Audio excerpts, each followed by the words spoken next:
I signed the documents on a Tuesday. My hand was steady. My signature was elegant.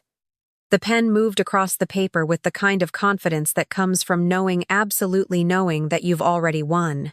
Across from me, my stepmother looked 10 years older than she had 6 months before. Her lawyer kept his eyes on his briefcase. My half-brother couldn't meet my gaze at all. I looked up from the final page and said 5 words. "I believe we're finished here."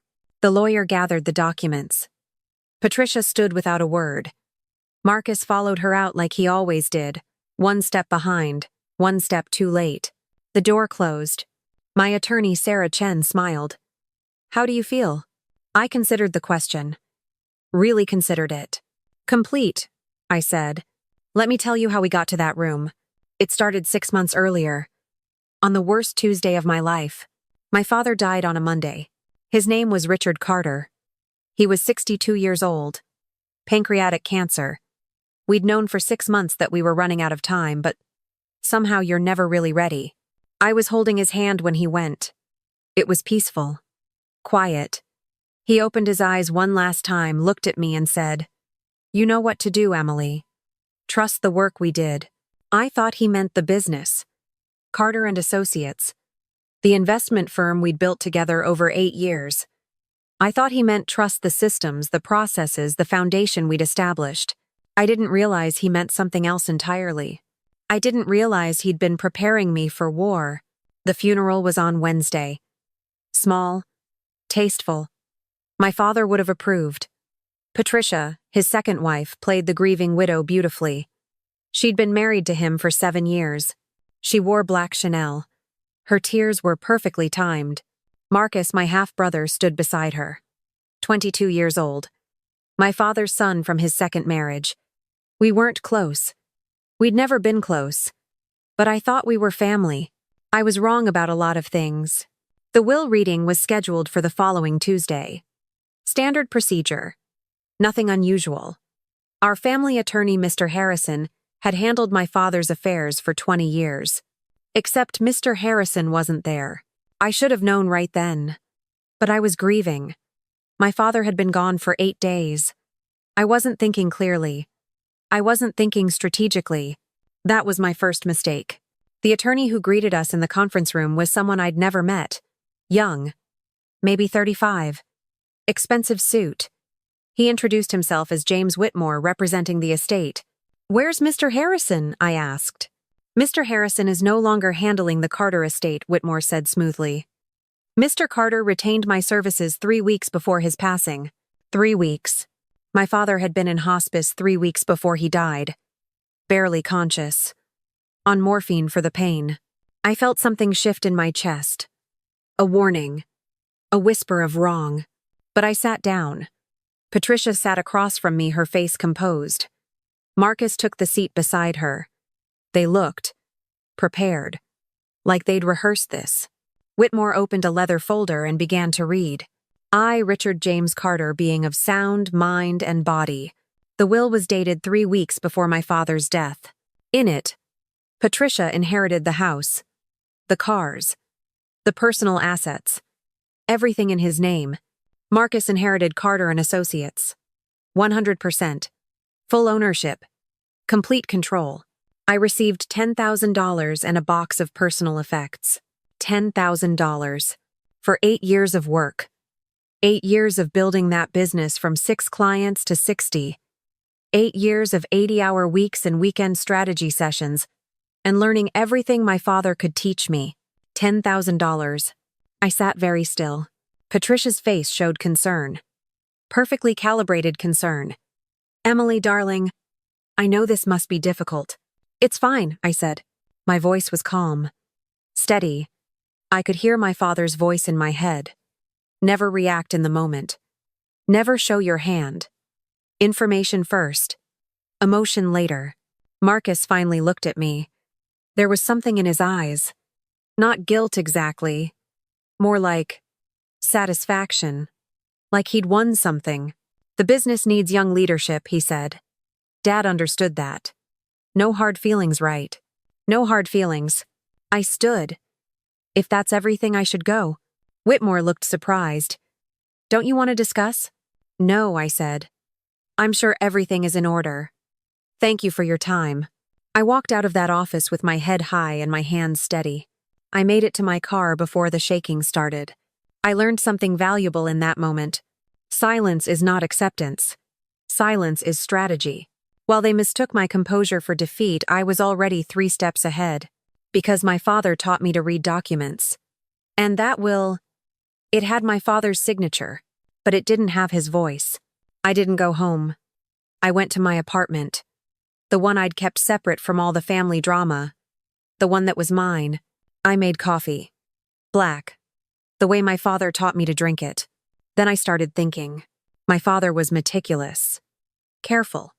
He'd been a financial advisor for 35 years. He understood risk. He understood protection. He understood people. He would never leave his life's work to Marcus. Marcus had been working at the firm for 2 years, mostly in sales, mostly avoiding actual work. My father had complained about it privately more than once. He would never cut me out. We'd had coffee every Tuesday morning for 8 years. We'd talked about succession planning, about the future, about legacy. Something was wrong. I opened my laptop and started searching through files. Documents my father had shared with me over the years. Business plans. Client lists. Partnership agreements. Then I remembered something. 3 years ago, my father had mentioned a safe deposit box. For emergencies, he'd said. He'd given me a key. Told me the bank name and box number. I'd put the key on my keychain and never thought about it again. Until now. I grabbed my keys and drove to First National. The bank was closing in 30 minutes. The clerk led me to the vault. I signed in. She left me alone with box 217. Inside, I found a manila envelope. Legal-sized. Thick. I opened it. The first document was a will. Dated 2 years earlier. Notarized. Signed by my father with Mr. Harrison as witness. In it, Patricia inherited the house and personal assets. Marcus received $250,000. I received 50% ownership of Carter and Associates. The other 50% went into a trust. A trust with very specific terms. I kept reading. The trust was irrevocable. It had been established 3 years ago, not 3 weeks. The trustee had complete control over business decisions. The trustee could not be removed without cause. The trustee had the authority to buy out any other shareholders at fair market value. The trustee was me. Underneath the will, I found more documents. Operating agreements for the firm. Articles of incorporation. Partnership structures. And then I found the letter. It was in my father's handwriting. Dated 6 months before his death. Right after his diagnosis. Emily, it began. If you're reading this, something went wrong. My hands were shaking as I read. I've done my best to protect what we built together. The trust structure should hold. The documents are solid. But if Patricia or Marcus try to contest things, you'll need to fight. I'm sorry to put this on you. I'm sorry I won't be there to help. But you're ready. You're more than ready. You know what to do. Follow the breadcrumbs. Trust the work we did. This isn't about money, Emily. It's about legacy. It's about protecting what matters. I love you. I'm proud of you. And I know you'll do the right thing. Love, Dad. I sat in that vault for 20 minutes, reading and rereading his letter. Then I put everything back in the envelope, put the envelope in my bag, and drove home. My father was a man who believed in preparation. He used to say, hope for the best document, for the worst. I thought he was being cautious. I didn't realize he was being prophetic. The next morning, I contacted an attorney. Not just any attorney. Sarah Chen, specialist in probate fraud and estate litigation. She had a reputation for being thorough, strategic, and absolutely relentless. We met in her office that afternoon. I laid out everything. The will reading, the documents from the safe deposit box, the timeline, the inconsistencies. Sarah read through everything carefully. Then she looked up at me. This is fraud, she said. Clear documented fraud. The will they read yesterday is either forged or signed under duress. Your father's actual will is this one. The trust is legitimate, notarized, and ironclad. Can we prove it? Yes. But it will take time. Forensic document analysis, handwriting experts, digital forensics, if they used a computer-generated signature, depositions, discovery. This could take months. How many months? 6. Maybe more. I thought about Carter and Associates, about the clients who trusted us, about the employees who depended on us, about my father's legacy being dismantled piece by piece while we fought in court. What if they try to sell the business? I asked. We can file an emergency injunction. Freeze the assets until the court determines the legitimate will. I nodded slowly. Do it. Sarah leaned forward. Emily, I need to be clear. This is going to get ugly. Patricia and Marcus will fight back. They'll make accusations. They'll try to paint you as a greedy daughter who can't accept her father's wishes. They'll drag your name through the mud. Let them try. It's expensive. Legal fees, expert witnesses, forensic analysis. We're talking 6 figures. I have money, I said. My father taught me to save, to invest, to prepare. Sarah smiled. He taught you well. I went to the office the next day. I still had my key. I still had access. For now, Marcus was there, standing in my father's office. Our father's office. He was on the phone laughing about something. Through the window, I could see him gesturing confident. When he saw me, he ended the call. Emily, what are you doing here? I work here, I said. Worked. Past tense. We're restructuring. Restructuring. Yeah. Bringing in new people. Cutting overhead. He looked uncomfortable. Look, it's nothing personal, it's just business. Just business. The company needs to evolve. Dad's way was old-fashioned. I walked past him into the main office area. 3 desks were empty. Janet, Michael, Robert. People who had been with my father for over 10 years. Where are Janet and Michael, I asked. Let them go yesterday. Robert, too. Like I said, cutting overhead. They were the backbone of this company. Marcus shrugged. We'll hire younger. Cheaper. More dynamic. I turned to leave. At the door, I stopped. Marcus. Did you know about the will? For just a second, his confidence flickered. What do you mean? Did you know what it would say? Before we went to that meeting, he recovered quickly. Of course not. I was as surprised as you were. He was lying. I could see it in his eyes. The way he wouldn't quite meet my gaze. The way his jaw tensed. But I didn't call him on it. Not yet. Okay, I said. Good luck with everything. I walked out. He called me sis as I left. He'd never called me that before. In that moment, I understood. This wasn't grief making them cruel. This was opportunity revealing character. 2 days later, I received an email from James Whitmore. I had 30 days to vacate any office space at Carter and Associates. My access to company files, accounts, and systems would be revoked immediately for security purposes. I tried to log into the company server. My credentials didn't work. My email was disabled. My company credit card was declined. They were erasing me. Methodically. Completely. I documented everything. Screenshots, emails, timestamps, dates. Sarah filed the emergency injunction that afternoon. I needed to understand what I was fighting. I needed evidence. Real, concrete, undeniable evidence. So I went to my father's house. Patricia's house now legally. But still filled with my father's things. His office. His files. His life. I called first. Polite. Respectful. Patricia, I'd like to come by and collect some of Dad's personal items. Photos. Books. Things that have sentimental value. There was a pause. Then, of course, dear.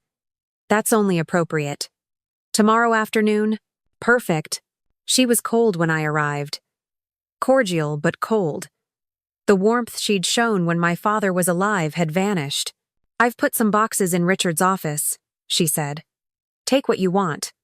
But please, nothing of value. Those items need to be properly appraised for estate purposes. Of course. She left me alone. My father's office looked exactly as he'd left it. His desk. His chair. his books lining the shelves. Photos of me on his desk from college from my first day at the firm. No photos of Marcus. I started with the obvious things. Photos. A favorite pen. His reading glasses. Then I went to his computer. It was still logged in.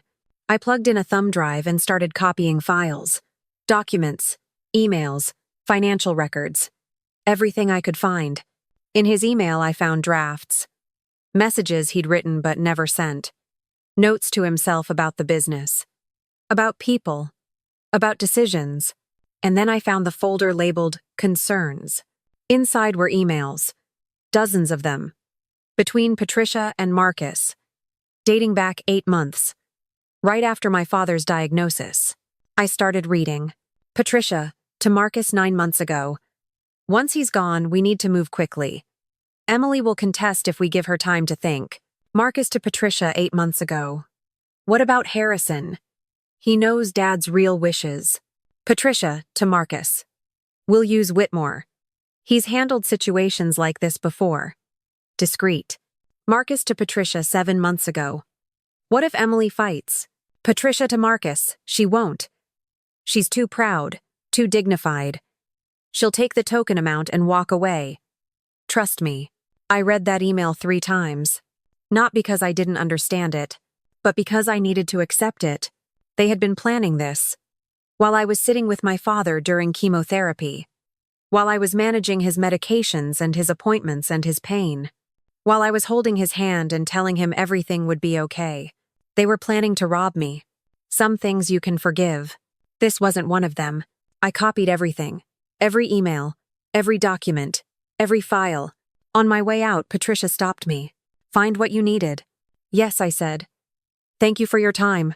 She smiled. It didn't reach her eyes. Emily, I hope you're not planning to make this difficult. Richard wanted the family to stay together. Did he? This will was his final wish. You need to respect that. I looked at her. Really looked at her. This woman my father had loved. This woman he'd trusted. This woman who'd stood beside his hospital bed and promised to take care of things. I'll respect his actual wishes, I said. That's all I can promise. Sarah filed the emergency injunction 3 days later. The court granted a 6-month delay for investigation. All asset sales were frozen. All major business decisions required court approval. Patricia called me that night. She was furious. How dare you? How dare you drag your father's name through the courts like this? How dare you disrespect his final wishes? Patricia, you're going to regret this. You're destroying this family over money, over greed. I kept my voice calm, measured. Patricia, this was never about money. It was about respect. You just never gave me enough to take. She hung up. That was the moment I stopped pretending this was a misunderstanding. This was war. And unlike them, I'd been trained by a master strategist. My father didn't just teach me business. He taught me chess. And in chess, you sacrifice pawns to protect the queen. I'd been playing defense. It was time to attack. The next 6 months were methodical. Sarah's team was thorough. Forensic document analysts examined the will that had been read at Whitmore's office. They found digital inconsistencies. The signature had been copied and pasted from another document. Scanned, manipulated. They pulled metadata from the digital file. It had been created 2 weeks before my father's death, not 3 weeks. And not by my father. By Patricia's personal computer. Handwriting experts analyzed my father's signature on both wills. The authentic one from 2 years ago showed the natural variation of human handwriting. The recent one was too perfect, too consistent, digitally reproduced. Sarah deposed Mr. Harrison, our family attorney. He confirmed that my father had never discussed changing his will, never requested new documents, never met with James Whitmore. Then Sarah's forensic accountant found something else. Marcus had been embezzling. Small amounts. 500 here. 1,000 there. Over 2 years, he'd taken $75,000 from company accounts. Buried in expense reports. Hidden in vendor payments. My father had probably never noticed. Or maybe he had, and he'd been handling it privately. Giving Marcus a chance to come clean.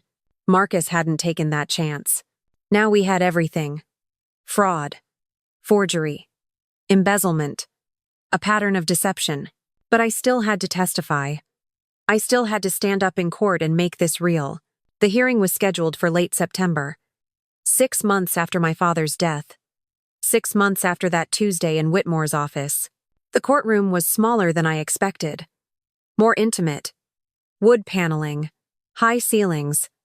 A judge who looked tired and patient in equal measure. Patricia and Marcus sat with their attorney. Patricia wore black again. Mourning clothes. Playing the widow. Sarah presented our case first. The forensic evidence. The signature analysis. The metadata. Mr. Harrison's testimony. The trust documents. Then came the emails. The planning. The premeditation. Patricia's own words. She'll take the token amount and walk away. I watched Patricia's face as her emails were read aloud. She went very pale. Marcus stared at his hands. Then it was their turn. Their attorney argued that I was a disgruntled daughter who couldn't accept my father's final wishes. That I'd hired expensive attorneys to tie things up in court out of spite. That my father had every right to leave his business to his son. It was a weak argument. We all knew it. But then the judge surprised me. "Miss Carter, I'd like to hear from you directly." I stood. Walked to the witness stand. Took the oath. The judge looked at me kindly. "Miss Carter, can you tell me about your relationship with your father?" So I did. I told him about Tuesday morning coffee meetings.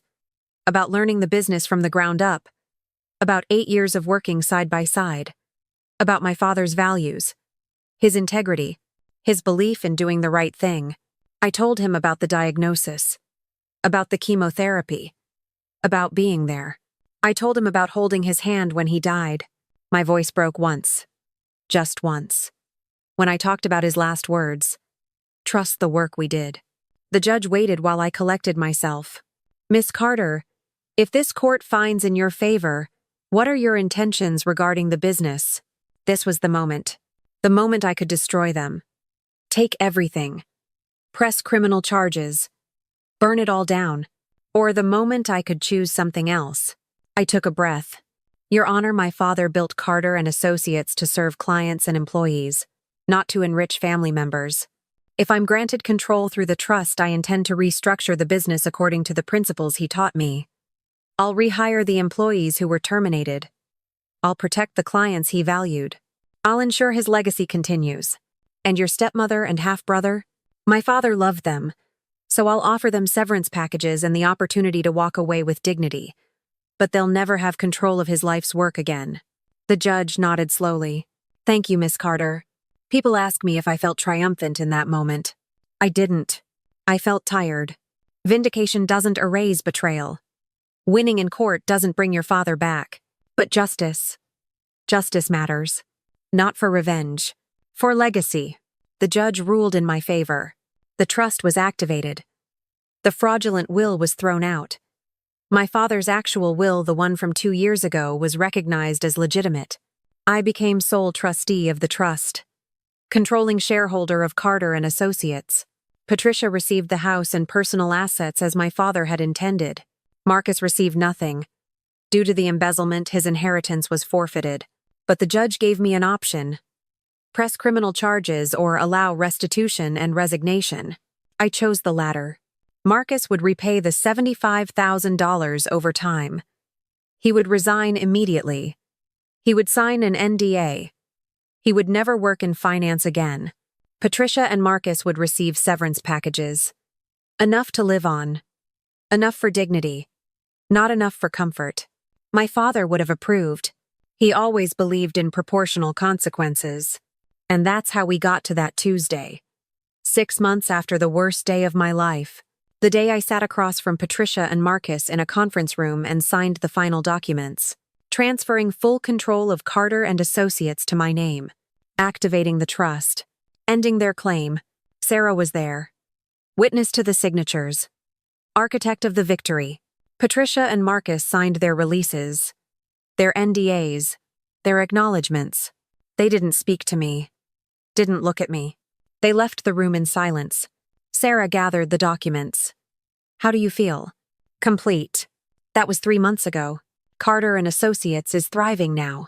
I rehired Janet, Michael, and Robert. They came back immediately. They'd been waiting. I've restructured the management team. Brought in an operations manager so I can focus on client relationships and strategy. The parts I love. The parts my father taught me. We've signed 4 new clients in the last 2 months. All of them specifically requested our firm because they'd heard about the court case. They trust someone who fights for principle over profit. The business is growing. The team is strong. My father's legacy is safe. I moved into his office. My office now. I kept most of his things. The books. The desk. The chair. Photos of us together are on the wall. I have coffee there every Tuesday morning. Alone. But not really alone. I learned something through all of this. Family is not defined by blood or marriage certificates. It's defined by loyalty, respect, shared values. I have family. They're just not the people who share my last name. Janet, who brought me coffee every morning during the court case. Michael, who called every week to check on me. Robert, who testified about Marcus's mismanagement without being asked. Sarah, who fought like my father, was her father too. That's family. I keep my father's letter in my desk drawer. The one from the safe deposit box. I read it sometimes. When I'm making a difficult decision. When I'm not sure what to do. Trust the work we did. I finally understand what he meant. He didn't mean trust the business systems, the processes, the operational framework. He meant trust the foundation he'd built for me, the skills he taught me, the documentation he left behind, the legal protection he put in place, the preparation. He knew something might go wrong. He didn't know exactly what, but he prepared me to handle it anyway. That's what love looks like. Real love. Not grand gestures. Not empty promises. Preparation. Protection. Teaching someone to be strong enough to fight their own battles. My father taught me many things over those 8 years. How to read a balance sheet. How to value a company. How to negotiate a contract. How to earn a client's trust. But the most important lesson, he taught me that power doesn't announce itself. It prepares. It documents. It waits. And when the moment comes, it signs. Patricia moved to Arizona. I heard that through a mutual acquaintance. She's fine. Comfortable. The house sale gave her enough to live on. Marcus got a job in pharmaceutical sales. He's apparently good at it. Charm goes a long way in that industry. I don't think about them often. When I do, I don't feel anger anymore. Just a kind of distant sadness for what could have been. For the family we could have been if they'd chosen differently. But they made their choice. And I made mine. Last Tuesday I had coffee in my office. At my father's desk. My desk. I looked at his photo. Raised my cup to it. "We did it, Dad," I said. Together. The office was quiet. Just the sound of coffee brewing. Just the morning light coming through the windows. Just peace. So yes, they underestimated me. They mistook my grief for weakness. My grace for surrender. My silence for acceptance. They forgot that my father spent 8 years teaching me exactly how to do what I just did. He taught me to read the fine print. To document everything. To trust, but verify. And most importantly, to never ever underestimate a woman who knows her worth. Some people think power announces itself. That it's loud, aggressive, visible. But real power is knowing what you're worth. Knowing what you've earned. Knowing what's yours. Real power is patience, preparation, precision. Real power is standing in a courtroom and choosing mercy over vengeance, not because you're weak, but because you're strong enough to be kind. Real power is signing your name to documents that protect what matters, that honor legacy, that ensure justice. Real power doesn't scream. It signs. And that's what I learned from my father. That's what I'll never forget. Power doesn't scream. It signs.